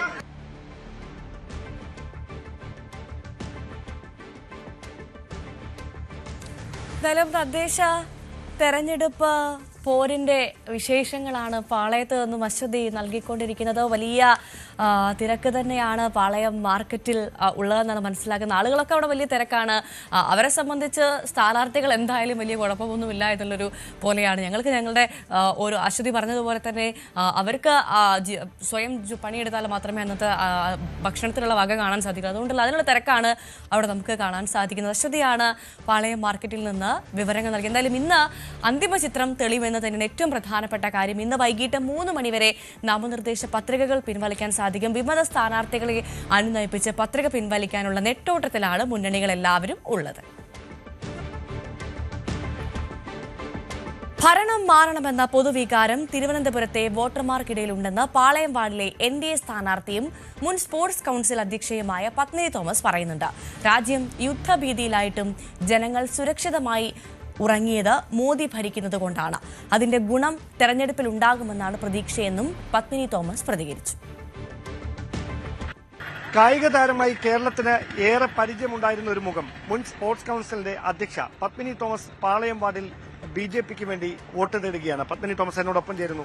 എങ്ങനെയുണ്ട് ഈ പ്രചാരണത്തിന് ഈ ഒരു ഘട്ടം? പ്രചരണം നമ്മുടെ സ്പോർട്സ്മാൻ സ്പിരിറ്റിൽ നടത്തിക്കൊണ്ടിരിക്കുകയല്ലേ. എല്ലാവരും ഓടിയെത്തുന്നു, എല്ലാ വീട്ടിലും കയറണം, കുറഞ്ഞത് 2 പ്രാവശ്യമെങ്കിലും എന്നുള്ളതാണ് ആഗ്രഹം. എല്ലാവരും ജനങ്ങളെല്ലാം നമ്മുടെ നാട്ടുകാരെല്ലാം നല്ല സപ്പോർട്ടാണ് തരുന്നത്. ചെല്ലുമ്പോൾ തന്നെ പരിചയപ്പെടുത്തേണ്ട കാര്യമില്ല, എല്ലാം അറിയാം എന്നുള്ള ഒരു വാക്ക്. അതുപോലെ തന്നെ ഇവിടെ ഭരണം മാറണം എന്നുള്ള ഒരു വാക്ക്. അങ്ങനെ ഒരു ഫീൽ ഉണ്ടോ? ഫീലുണ്ട്. വോട്ടർമാരുടെ ഇടയിൽ തന്നെയുണ്ട് ഈ ഭരണം മാറണം എന്നുണ്ട് അവരുടെ ഇടയില്. ഞങ്ങൾ ഇപ്പം കെ മുരളി തന്നെ കുറച്ച് മുമ്പ് കണ്ടായിരുന്നു. അപ്പം അദ്ദേഹം പറഞ്ഞത് BJP ഒരു അഡ്ജസ്റ്റ്മെന്റ് രാഷ്ട്രീയവും പ്രചാരണമാണ് ഈ ശബരിമല വിഷയത്തൊക്കെ ഇവിടെ നടത്തുന്നത്. എന്താണ് താങ്കൾക്ക് പറയുന്നത്? പൊളിറ്റിക്കലല്ലേ, എന്ത് വേണേലും പറയാമല്ലോ. ഈ സമയത്ത് അയ്യപ്പന്റെ സ്വർണ്ണം മുഴുവൻ അടിച്ചെടുത്തോട്ട് പോയില്ലേ, എല്ലാവരും അകത്തായില്ലേ, എന്നിട്ടാണോ പറയുന്നത്? നമുക്ക് മോഷണമൊന്നുമില്ല. BJPക്കാർക്ക് ആർക്കും മോഷണം, അവർ സ്ട്രെയിറ്റ് ഫോർവേഡ് ആണ് അവര്. മാത്രമല്ല സ്ത്രീകൾക്കാണെങ്കിൽ സമൂഹത്തിലെ ഉന്നത സ്ഥാനങ്ങൾ ബഹുമാനിക്കുന്നവരാണ്. അതുപോലെ തന്നെ മോദിജിയുടെ എത്ര വികസന പദ്ധതികളാണ്. ഇന്ന് ലോകരാജ്യത്തിൽ നമ്മൾ എത്ര സ്ഥാനത്തെത്തി. നമ്മുടെ യുദ്ധത്തിലൊക്കെ നമ്മളെ എല്ലാവരെയും പ്രശ്നങ്ങളൊക്കെ വലിയ രീതിയിൽ അതിർത്തി നടന്നെങ്കിലും നമ്മളെല്ലാം സ്വസ്ഥമായിട്ട് ഉറങ്ങിയില്ലേ. അതാരുടെ കഴിവാണത്? അപ്പൊ അതിന്റെ ഒരു ഗുണം ഇവിടെ പ്രതിഫലിക്കുമെന്നാണോ? പ്രതിഫലിക്കുമെന്നല്ല, നമ്മുടെ കോർപ്പറേഷനിൽ BJP ജയിക്കും. അതുപോലെ തന്നെ കേന്ദ്രത്തിന്റെ എല്ലാ സഹായ സഹകരണങ്ങളും നമുക്കുണ്ടാകും. വിവിധ പദ്ധതികളുണ്ട്, പക്ഷെ അതൊക്കെ മൂടി വെച്ചേക്കുകയാണ്. നമ്മൾ ഫയലിന്റെ അടിയിൽ വെച്ചേക്കുന്ന പോലെ എത്ര പദ്ധതികൾ. 70 വയസ്സ് കഴിഞ്ഞവർക്ക് 15 ലക്ഷം രൂപയുടെ ഹോസ്പിറ്റലിൽ ചികിത്സാ സഹായം, നിരവധി ഇതുപോലെയുള്ള പദ്ധതികളുണ്ട്. പക്ഷെ ഇതാരും നമ്മുടെ ഇവിടെയുള്ളവർ അറിയുന്നില്ല. വരുന്ന ഫയലുകൾ മൂടി വെക്കുന്നു. അങ്ങനെയാണ്. ഈ വിഷയങ്ങളടക്കം എല്ലാവരെയും ബോധ്യപ്പെടുത്തണം. നമുക്ക് എന്തെല്ലാം കാര്യങ്ങളാണ്, സഹായങ്ങളാണ് കിട്ടുന്നത്. നമ്മുടെ ഈ തിരുവനന്തപുരത്തിൽ വികസനം വേണം. അതിന് മോദിജിയുടെ രീതിയിലും ഇവിടെ നമ്മുടെ സ്റ്റേറ്റ് പ്രസിഡന്റ് രാജീവ്ജിയുടെ ഒക്കെ നേതൃത്വത്തിൽ ഒരാളായി അതിന് മുമ്പിൽ നിന്ന് വർക്ക് ചെയ്യണമെന്നാണ് എന്റെ ആഗ്രഹം. ഒരു കാര്യം കൂടെ, താങ്കൾ ഒരു മുൻ കായിക താരം കൂടിയാണ്. അപ്പൊ ഈ പാളയത്തിന് വേണ്ടി താങ്കൾ ഇവിടുത്തെ കൌൺസിലറായാൽ ഈ കായിക പ്രേമികളായിട്ടുള്ള താരങ്ങളായിട്ടുള്ള ഒരുപാട് പേര് ഇവിടെ ഉണ്ട്, വളർന്നു വരുന്നത്. അവർക്ക് വേണ്ടി എന്ത് ചെയ്യും? നമ്മുടെ ഈ പാളയം വാർഡില് 2 സ്റ്റേഡിയങ്ങളുണ്ട്. യൂണിവേഴ്സിറ്റി സ്റ്റേഡിയവും നമ്മുടെ പോലീസ് സ്റ്റേഡിയവും ഉണ്ട്. അതുപോലെ തന്നെ സ്വിമ്മിംഗ് പൂളുണ്ട്. ഇച്ചിരി അകലെയാണെങ്കിൽ സെൻട്രൽ സ്റ്റേഡിയം ഉണ്ട്. നല്ലൊരു ആരോഗ്യമുള്ളൊരു സമൂഹത്തെ വാർത്തെടുക്കണം. കുട്ടികളിലൊക്കെ കായികം എന്താണ്, കായികമായിട്ട് വന്നു കഴിഞ്ഞാൽ എന്തെല്ലാം ബെനിഫിറ്റ്സ് ആണ് കിട്ടുന്നത്, അവരെയൊക്കെ രാവിലെ വൈകുന്നേരമൊക്കെ സ്റ്റേഡിയത്തിൽ പ്രാക്ടീസ് ചെയ്യാനായിട്ട് ഉള്ള കാര്യങ്ങൾ പറഞ്ഞു കൊടുക്കുക. അവരെയൊക്കെ ലഹരി വിമുക്തമാക്കുക. കാര്യം നമുക്കറിയാം, ഇന്നത്തെ തലമുറ മൊബൈലിന്റെയും ലഹരിയുടെയും ഒക്കെ ഇടയിലാണ് പോയിക്കൊണ്ടിരിക്കുന്നത്. അതിൽ നിന്ന് മാറ്റിയിട്ട് അവരെ കായിക മേഖലയിലേക്ക് തിരിച്ചുവിടുക എന്നുള്ള ഒരു ഇതൂടെ എനിക്കുണ്ട്. എല്ലാ ആശംസകളും. ശബരിമല വിഷയം തെരഞ്ഞെടുപ്പിൽ എത്ര കണ്ട് പ്രതിഫലിക്കുമെന്ന് പറയാനാവില്ലെന്ന് തിരുവിതാംകൂർ രാജകുടുംബാംഗം ആദിത്യവർമ്മ ന്യൂസ് 8നോട്. കഴിഞ്ഞ തെരഞ്ഞെടുപ്പ് സമയത്തും ശബരിമലയുടെ പേരിൽ വിവാദങ്ങളുണ്ടായി. പക്ഷേ സർക്കാരിന് തുടർ ഭരണം ലഭിച്ചു.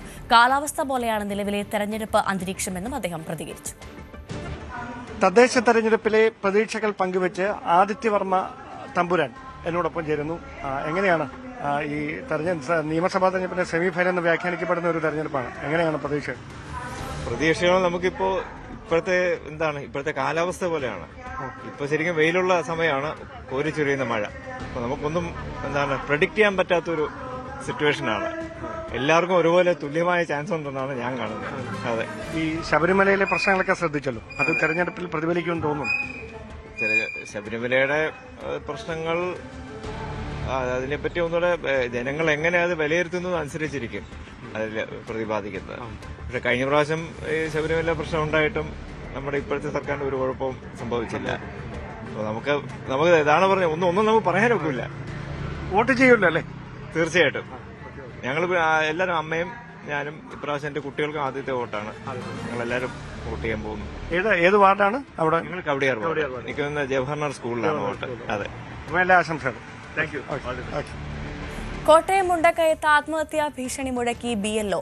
ISRന്റെ സമ്മർദ്ദം താങ്ങാനാകുന്നില്ലെന്ന മുണ്ടക്കയം 110 ബൂത്തിലെ BLO ആന്റണിയുടെ ശബ്ദ സന്ദേശമാണ് പുറത്തുവന്നത്.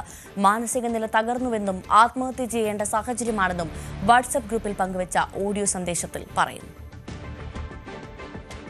ഗ്രൂപ്പിലെ അംഗങ്ങളും ബഹുമാനപ്പെട്ട വില്ലേജ് ഓഫീസറും ഇതിന് ഉത്തരവാദിത്തപ്പെട്ടവരും കേൾക്കാൻ വേണ്ടി ഒരു കാര്യം പറയാണ്.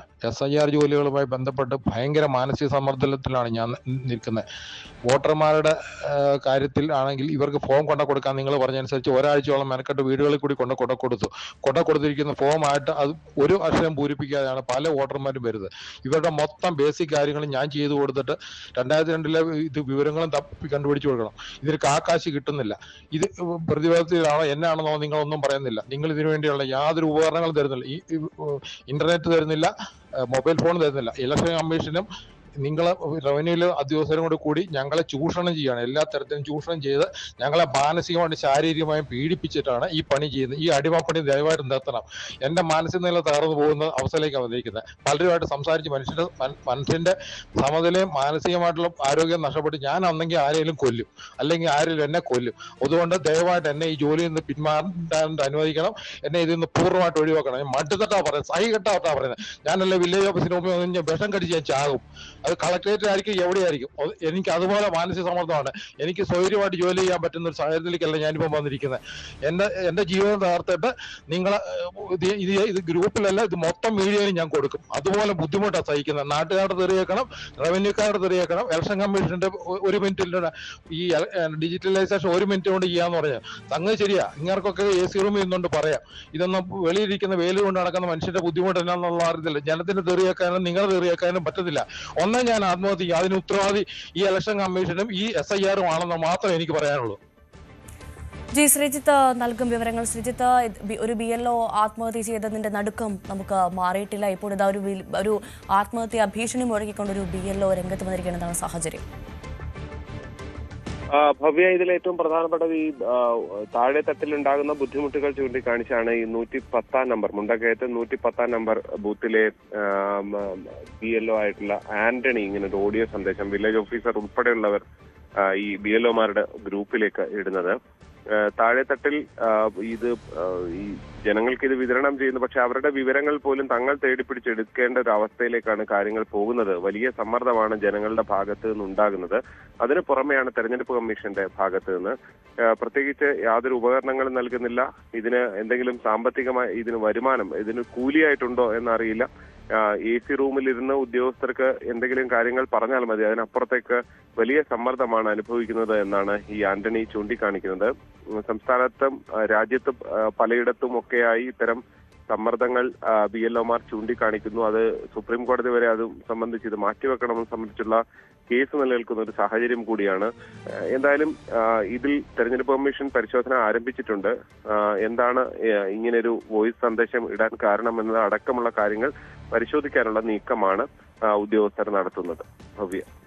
ശ്രീജിത്താണ് കോട്ടയത്ത് നിന്ന് വിവരങ്ങൾ നൽകിയത്.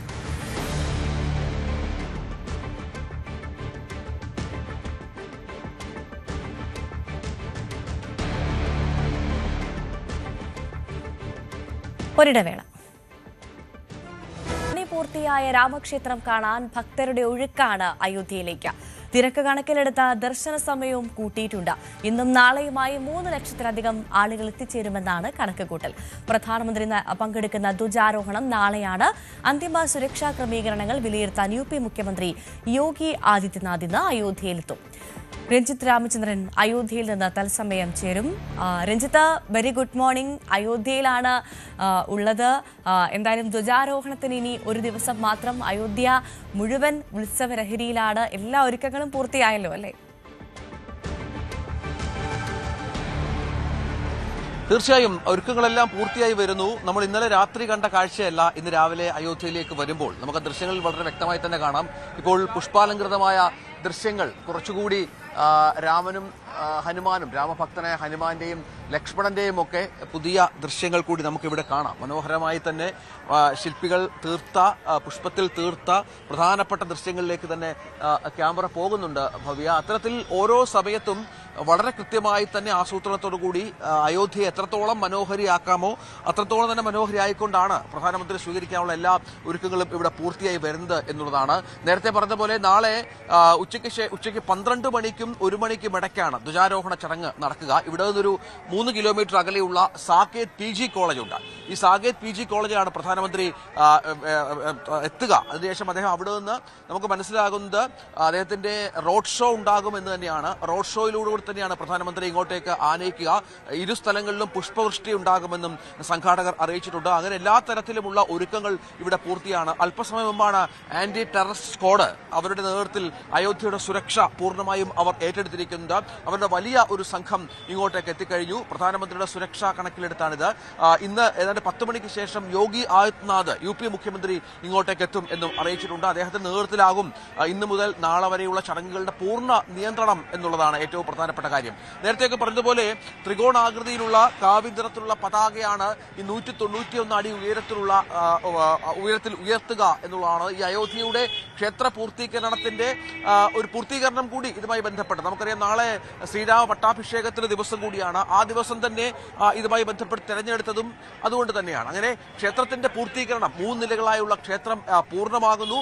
ഭക്തർക്കായി മറ്റന്നാൾ മുതൽ പൂർണ്ണമായും ധ്വജാരോഹണത്തിന് ശേഷം തുറന്നു കൊടുക്കുന്ന പശ്ചാത്തലം കൂടിയുണ്ട്. നാളെ റെസ്ട്രിക്റ്റഡ് എൻട്രി മാത്രമായിരിക്കും ഒരു പക്ഷേ അയോധ്യ ക്ഷേത്രത്തിൽ ഉണ്ടാവുക എന്നുള്ളതാണ് ഏറ്റവും പ്രധാനപ്പെട്ട കാര്യം ഭവ്യ. കഴിഞ്ഞ ദിവസങ്ങളിലൊക്കെ 2 ലക്ഷത്തിന് മുകളിൽ ആളുകൾ ഇങ്ങോട്ടേക്ക് എത്തിച്ചേർന്നുകൊണ്ടിരിക്കുന്നുണ്ട്. ഇന്നും അതൊരു 3 ലക്ഷമൊക്കെ ആകും. രാവിലെ ആ തിരക്കുകൾ നമുക്ക് വളരെ കൃത്യമായി തന്നെ ദൃശ്യങ്ങൾ കാണാം. എനിക്ക് തൊട്ടടുത്ത് തന്നെ ഈ ദൃശ്യങ്ങളിലൂടെ രാവിലെ മുതൽ ഞങ്ങൾ ഒരു 6 മണിയായപ്പോൾ ഇവിടെ എത്തി.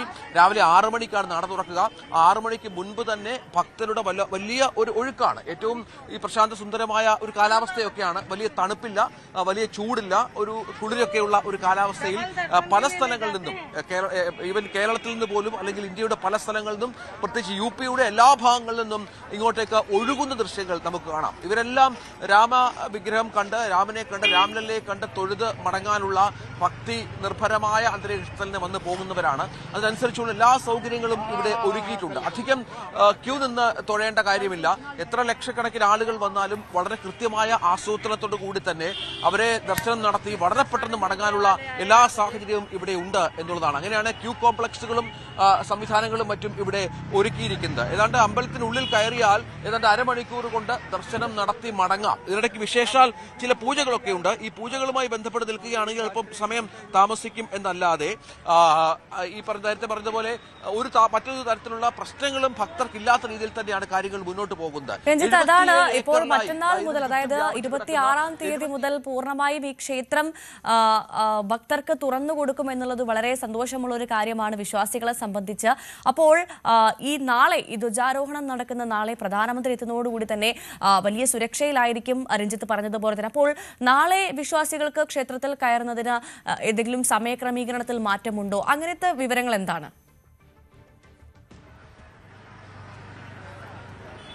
രാവിലെ 6 മണിക്കാണ് ഭവ്യ ക്ഷേത്രം തുറക്കുക. നേരത്തെ 7 മണിക്ക് തുറന്ന് 9 മണിക്ക് അടയ്ക്കുന്ന ഒരു രീതിയായിരുന്നു ക്ഷേത്രത്തിൽ ഉണ്ടായിരുന്നത്. ഇപ്പോൾ അത് രാവിലെ 6 മണിക്ക് തുറന്നിട്ട് രാത്രി 10 മണിയോടുകൂടിയാണ് ക്ഷേത്രം അടയ്ക്കുക. കാരണം വരുന്ന ആളുകൾക്കൊക്കെ പരമാവധി നന്നായി ദർശനം കൊടുക്കുക എന്നുള്ളത് തന്നെയാണ് സംഘാടകർ ഇതുമായി ബന്ധപ്പെട്ട് അത്തരത്തിലാണ് ആസൂത്രണം ചെയ്തിരിക്കുന്നത്. നാളെ നമ്മൾ മനസ്സിലാക്കുന്നത് ഇതുവരെയുള്ള നമ്മുടെ അറിവനുസരിച്ച് 9 മണി വരെ മാത്രമാകും ഭക്തർക്ക് ക്ഷേത്രത്തിനുള്ളിലേക്ക് പ്രവേശനം ഉണ്ടാവുക. അതിനുശേഷം പ്രധാനമന്ത്രിയുടെ വരവ് പ്രമാണിച്ച് വലിയ തോതിലുള്ള റെസ്ട്രിക്ഷൻ റെസ്ട്രിക്ഷൻസ് ഉണ്ടാകുമെന്ന കാര്യത്തിൽ യാതൊരു സംശയവുമില്ല. നേരത്തെ പറഞ്ഞതുപോലെ ATS, അതുകൂടാതെ ഈ കർണാടക UP പോലീസ്, ഒപ്പം കേന്ദ്രസേന അടക്കമുള്ളവരുടെ വലിയ തോതിലുള്ള സാന്നിധ്യം ഇവിടെ ഉണ്ട്. അവരാണ് പൂർണ്ണമായും ക്ഷേത്രത്തിന്റെ നിയന്ത്രണം ഏറ്റെടുത്തിരിക്കുന്നത്. പക്ഷേ ഇന്ന് വലിയ നിയന്ത്രണത്തോടു കൂടി തന്നെയാണ് ഭക്തരെ 3 തരത്തിലുള്ള എന്താണ് സുരക്ഷാ ക്രമീകരണങ്ങൾ പൂർത്തിയാക്കി വേണം ഭക്തർ തിരിച്ചു പോകാൻ.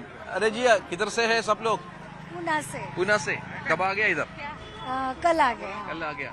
पहली बार आया इधर? हाँ, पहली बार आए। कैसा लग रहा है? अच्छा लगा, बहुत अच्छा लगा। इतने भावुक हो गए कि आंसू ही बह रहे थे हमारे आंखों से। इतना अच्छा लगा, बहुत अच्छा लगा। तुम्हारा रिश्तेदार फ्रेंड्स इधर आया है पहले? हाँ, मेरे पति आए थे कार सेवा में। आए थे वो उधर मंदिर के वो जो पाड़ने वाले थे ना, तब आए थे वो। मेरी सास और मेरे पति आए। बहुत खुश है? खुश, वो तो बहुत खुश हो गए। कितना दिन होगा इधर?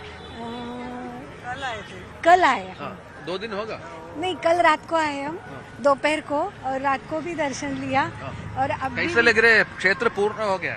हाँ, पूरा हो गया? पूरा हो गया ऐसा लग रहा है। दूसरी बार आया इधर? दूसरी बार बहुत अच्छा लगा।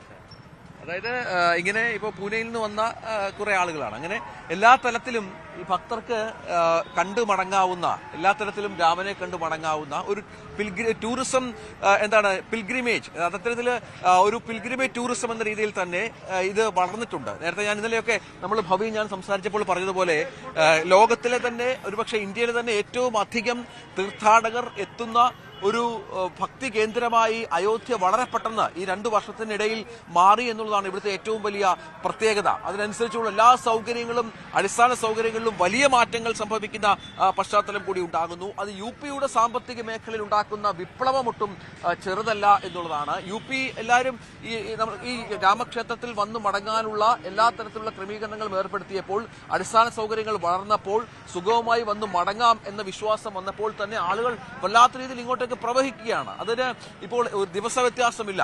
2 ലക്ഷം പേർ, നമ്മൾ ഈ അത്ഭുതകരമായ കണക്കുകൾ എന്ന് പറയുന്നത് 60 കോടി ആളുകൾ ഇവിടെ വന്ന് ദർശനം നടത്തി മടങ്ങി എന്നുള്ളതാണ്. ഈ 2 വർഷത്തിനിടയിൽ 60 കോടി ആളുകൾ. അതിന് മുൻപുള്ള വർഷങ്ങളിൽ 2000 മുതൽ 2004 വരെയുള്ള സമയത്ത്, ഈ രാമക്ഷേത്രത്തിന്റെ നിർമ്മാണം നടക്കുന്ന സമയത്ത് 36 ലക്ഷം പേരുടെ കണക്കിൽ നിന്നാണ് ഈ 60 കോടിയിലേക്ക് ഈ 2 വർഷത്തിനുള്ളിൽ എത്തിയത് എന്നുള്ളതാണ് ഏറ്റവും പ്രധാനപ്പെട്ട പ്രത്യേകത. അങ്ങനെ എല്ലാ തലത്തിലുമുള്ള വ്യത്യാസം ഇവിടെ ഉണ്ടാകുന്നു. ആളുകൾക്ക് വന്ന് ദർശനം നടത്തി മടങ്ങാനുള്ള എല്ലാ പശ്ചാത്തലവും ഒരുങ്ങുന്നു. നമുക്ക് ഈ തൊട്ടുപുറകിൽ കാണാം, ഒരുപാട് ആളുകൾ ഇവിടെ വന്ന് താമസിച്ച് ദർശനം നടത്തി മടങ്ങുന്ന അനവധിയായ ആളുകളുണ്ട്. അങ്ങനെ അവരൊക്കെ രാവിലെ മുതൽ തന്നെ ഇങ്ങോട്ടേക്ക് പ്രവഹിക്കുകയാണ്.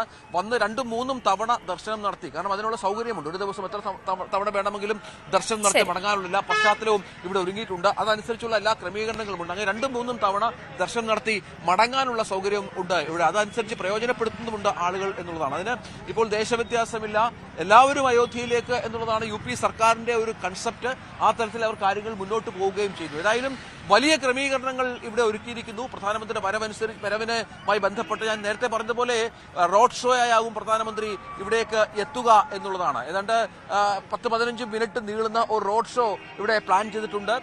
അതനുസരിച്ച് സുരക്ഷാ ക്രമീകരണങ്ങളുണ്ട്. ഇന്നലെ മുതൽ തന്നെ പാസ് ഇല്ലാത്ത ഒരു വാഹനത്തെയും ഈ രാംപഥിലൂടെ കടത്തിവിടാൻ അനുവദിക്കുന്നില്ല. ഇത് റോഡ് ഷോ, ഇവിടെ നമുക്കറിയാം ഈ ഓട്ടോകളാണ് ഏറ്റവും കൂടുതലായി ഉള്ളത്. ഈ ഓട്ടോകൾ പോലും അനുവദിക്കുന്നില്ല എന്നുള്ള പരാതി നമ്മളോട് രാവിലെ മുതൽ തന്നെ ഈ ഓട്ടോറിക്ഷ തൊഴിലാളികളും മറ്റുമെന്ന് പറയുന്നുണ്ട്. പക്ഷേ അത് സുരക്ഷാ ക്രമീകരണത്തിന്റെ ഭാഗമായി തന്നെയാണ് എന്ന കാര്യത്തിൽ സംശയമില്ല. അങ്ങനെ എല്ലാ തലത്തിലും വലിയ തോതിലുള്ള ക്രമീകരണങ്ങളിലൂടെ, സംവിധാനത്തിലൂടെ അയോധ്യയുടെ മുഖഛായ മാറുന്നു. പ്രധാനമന്ത്രിയെ സ്വീകരിക്കാനായി ഇതാ ഇപ്പോൾ അയോധ്യ ഒരുങ്ങിയിരിക്കുന്നു. പ്രധാനമന്ത്രിക്കൊപ്പം UP മുഖ്യമന്ത്രി ഉണ്ടാകും, RSSന്റെ സർവ്വസംഘശാല ഉണ്ടാകും, 101 ആചാര്യന്മാർ, അതായത് കാശിയിൽ നിന്നും രാമേശ്വരത്ത് നിന്നും അയോധ്യയിൽ നിന്നും മറ്റുമുള്ള 101 ആചാര്യന്മാർ നേതൃത്വത്തിലാകും ചടങ്ങുകൾ നടക്കുക എന്നുള്ള പ്രധാനപ്പെട്ട വിവരം കൂടി പങ്കുവെക്കുന്നുണ്ട്. അങ്ങനെ എല്ലാ തരത്തിലുമുള്ള ഒരുക്കങ്ങൾ അയോധ്യയിൽ പൂർത്തിയായി കഴിഞ്ഞു. വരും മണിക്കൂറുകളിലും ഭക്തരുടെ ഒരു ഒഴുക്ക് ഇന്ന് മുഴുവൻ അയോധ്യയിലേക്ക് ഉണ്ടാകുമെന്ന പ്രതീക്ഷയിൽ തന്നെയാണ് ഭവ്യ. രഞ്ജിത്ത് രാമേന്ദ്രനും പ്രശാന്ത് മംഗലശ്ശേരിയുമാണ് അയോധ്യയിൽ നിന്ന് തത്സമയം വിവരങ്ങൾ നൽകിയത്. നമ്മൾ ഇനി നേരെ ശബരിമലയിലേക്കാണ്. ശബരിമലയിൽ സുഗമമായ ദർശനം നടത്തിയ തീർത്ഥാടകർ. ഇന്നലെ മല കയറിയത് 80,000-ൽ താഴെ തീർത്ഥാടകരാണ്. പമ്പയിൽ നിന്നുള്ള നിയന്ത്രണം തുടരുകയാണ്. അതേസമയം സന്നിധാനത്ത് ഇടവിട്ട് മഴ പെയ്യുന്നുണ്ട്. വിനോദ് സന്നിധാനത്ത് നിന്നും വിവരങ്ങളുമായി ചേരും. Vinod, good morning. കഴിഞ്ഞ കുറേ നാളുകളായി ശബരിമലയിലാണ്. ശബരിമലയിലെ വിശേഷങ്ങൾ, വിവരങ്ങൾ, തിരക്കുകളെല്ലാം കൃത്യമായി പ്രേക്ഷകരിലേക്ക് എത്തിച്ചുകൊണ്ടിരിക്കുകയാണ്. ഇന്ന് എങ്ങനെയാണ് ശബരിമലയിലെ ഇന്നലെ എനിക്ക് തോന്നുന്നു ഞായറാഴ്ചയായിട്ട് പോലും വലിയൊരു പ്രശ്നമില്ലാതെ കാര്യങ്ങൾ മുന്നോട്ട് പോയി അല്ലേ? ഇപ്പോഴും അങ്ങനെ തന്നെയാണോ?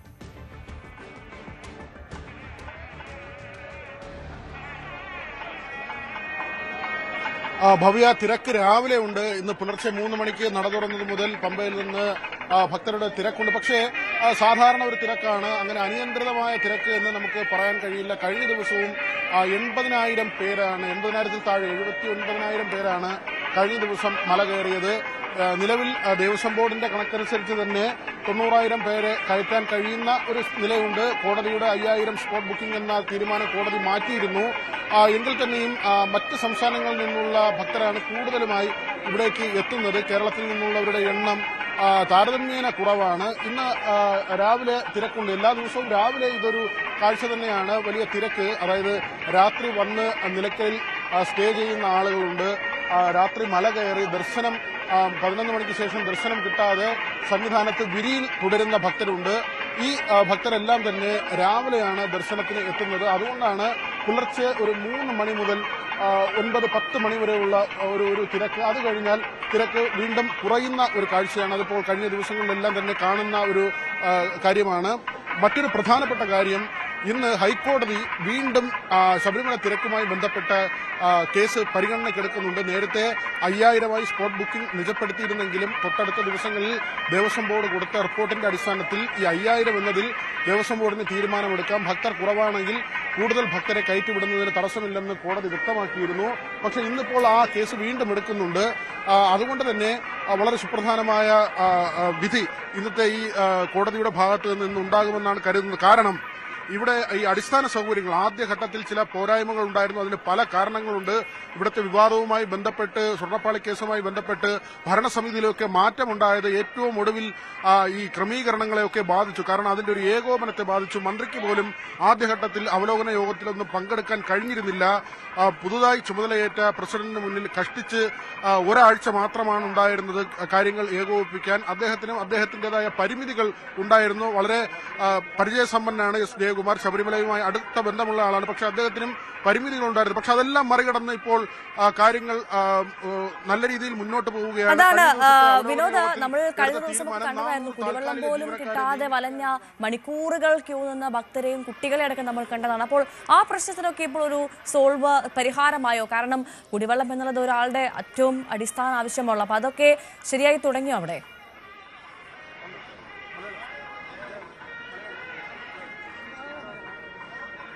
തീർച്ചയായും ആ തരത്തിൽ തന്നെയാണ്. അടിസ്ഥാന സൗകര്യങ്ങളെല്ലാം ഏർപ്പെടുത്തിയിട്ടുണ്ട്. ഇപ്പോൾ നമ്മളോടൊപ്പം ഭക്തർ കൂടി ചേരുന്നുണ്ട്. എങ്ങനെയുണ്ടായിരുന്നു മലകയറ്റം? തിരക്കുണ്ടായിരുന്നു.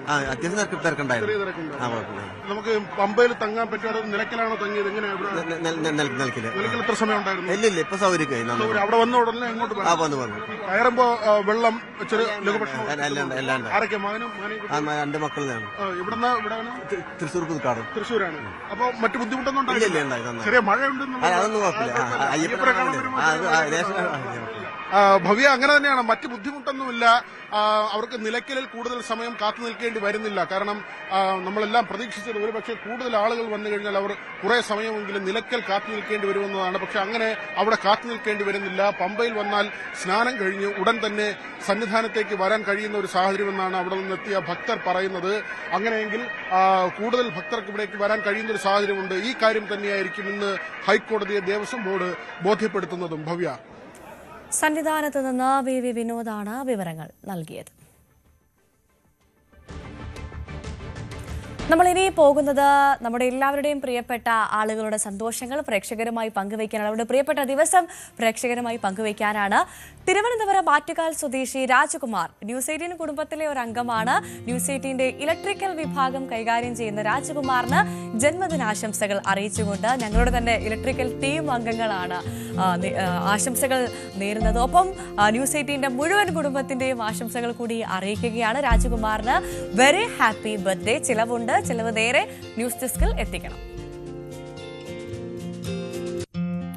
വെമ്പായം സ്വദേശികളായ സുജിത്തിന്റെയും അശ്വതിയുടെയും മകൻ ആദിത് കൃഷ്ണയുടെ പിറന്നാളാണിന്ന്. ആശംസകൾ അറിയിക്കുന്നത് അപ്പൂസും ആമിയുമാണ്.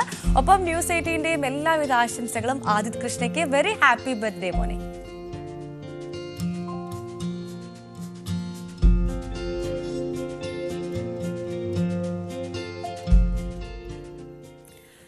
അങ്ങനെ രാവിലെയുടെ സമയം ഇവിടെ പൂർണ്ണമാവുകയാണ്. ഒരിക്കൽ കൂടി എല്ലാ പ്രേക്ഷകർക്കും നല്ലൊരു ദിവസം ആശംസിച്ചുകൊണ്ട് രാവിലെ പൂർണ്ണമാവുകയാണ്. ഇനി ഇടവേളയ്ക്ക് ശേഷം കാണാം പോലീസ് പെട്രോൾ.